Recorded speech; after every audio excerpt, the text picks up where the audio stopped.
Buenos días a todos. Vamos a empezar tratando de manejar un poco lo nuevo. Bien, perfecto. Sí. Creo que esta es la foto que nos va a dar una idea de... Voy a tratar de ser lo más conciso posible para que se respeten los tiempos de la charla. La verdad que me ha tocado a veces ser último en una charla y no es nada grato ver caras cansadas. Si nos vamos directamente a la historia del sorgo, creo que esta es la foto que representa la historia de sorgo. Voy a hacer una pequeña y breve reseña de lo que fue pasando en los años, en los distintos años, en la evolución del sorgo. Esta es la estación Chiricote y aquí es donde nació la primera hembra estéril de sorgo. La verdad que estuve en ese lugar y fue muy emocionante escuchar la historia del Dr. Miller en el desarrollo de los materiales de sorgo y sobre todo en el descubrimiento de la esterilidad del sorgo para generar lo que hoy tenemos en el mercado, que son los híbridos de sorgo. La historia del sorgo no es tan lejana, o sea, a veces pensamos, sí, esto se inventó hace muchísimos años, pero hay cosas que son muy nuevas y que recién ahora empieza la tecnología a introducirse en el mercado. Durante los años 1915 y 1930 se trabajó mucho con variedades. John Singlinger, el padre del Combine Milo fue una de las variedades que fue mejorándose año tras año. Él pasó de lo que se llamaba cuello de ganso o cabeza caída en el sorgo, que generaba un problema en la cosecha, a detectar las panojas erectas para generar una buena cosecha en las variedades. Fue quien entregó 23 variedades de sorgos en el mercado.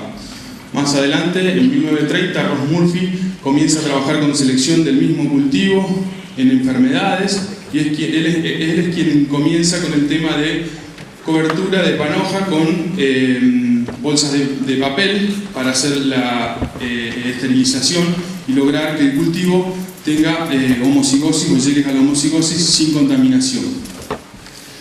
Y lo que ocurre con mayor importancia en la historia del sorgo es lo que ocurre en la estación que yo les mostré con Carper, Quimby y Stephen, que son 3 investigadores que trabajan en sorgo y comienzan a detectar, en cruzamiento de 3 variedades, comienzan a detectar lo que es el vigor híbrido. Uno de los hallazgos más importantes, quien fue llamado Quimby, Mr. Great Sorghum, uno de los más importantes de la historia, que trabajó mucho con lo que es maduración del sorgo y genética del sorgo en altura, descubre que hay 2 germoplasmas, Milo y Hegari, que tienen una alta combinación, una alta aptitud combinatoria para generar híbridos.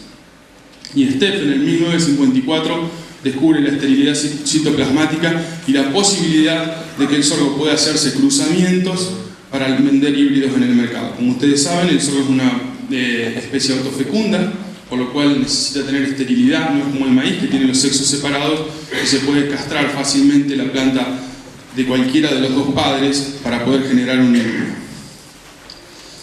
Dr. Miller, en 1992, descubre 2 genes más de maduración. No sé si ustedes escucharon hablar, seguramente sí, estamos con gente que habla del tema sorgo. Los fotosensitivos en la antigüedad se producían en zonas de bajas latitudes, porque el macho, al ser fotosensitivo, no se podía cruzar con hembra. En 1992, y aquí le estoy hablando de un pasado no muy lejano, el Dr. Miller descubre 2 genes más en donde nos permiten a los productores de semillas producir híbridos fotosensitivos en latitudes altas. El cruzamiento genera un hijo que es fotosensible.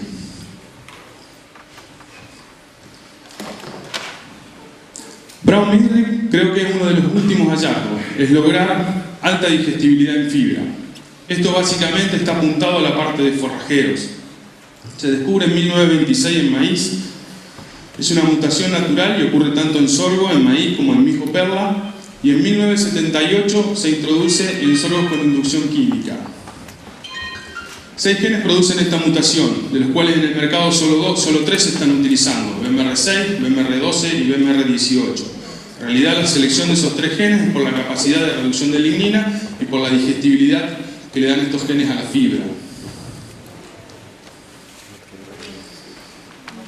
Una de las cosas muy importantes de este tipo de genes que se trabajan en las plantas es que tienen un marcador natural. Tanto la nervadura de la hoja como el tallo se transforman de color marrón cuando el gen está presente en la planta. Esto nos permite, a la gente que trabajamos en selección, poder hacer una selección mucho más simple, ya que no necesitamos marcadores moleculares para poder obtener las plantas de baja digestibilidad. Que la planta tenga mayor o menor color en el gen no implica que tenga mayor o menor digestibilidad, es simplemente una seña de que el gen se encuentra dentro de la planta.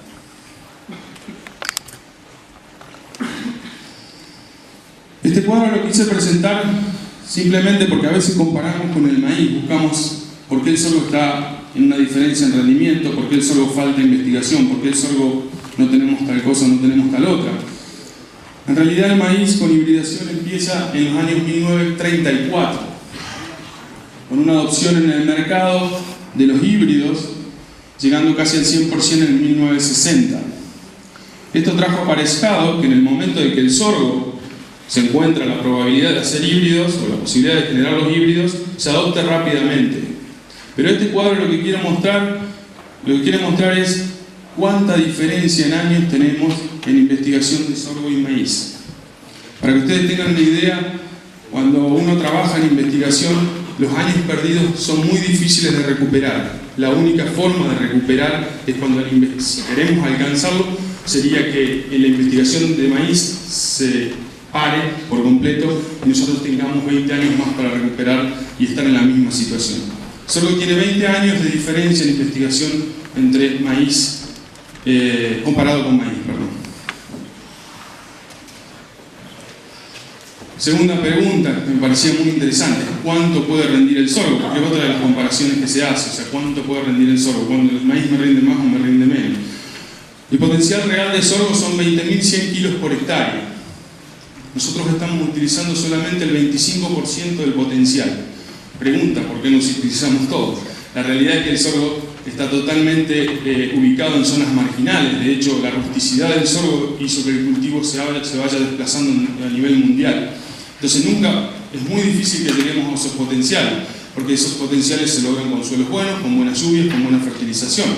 Y el sorgo no va a ocupar esos lugares porque obviamente es el maíz quien ocupa esos lugares.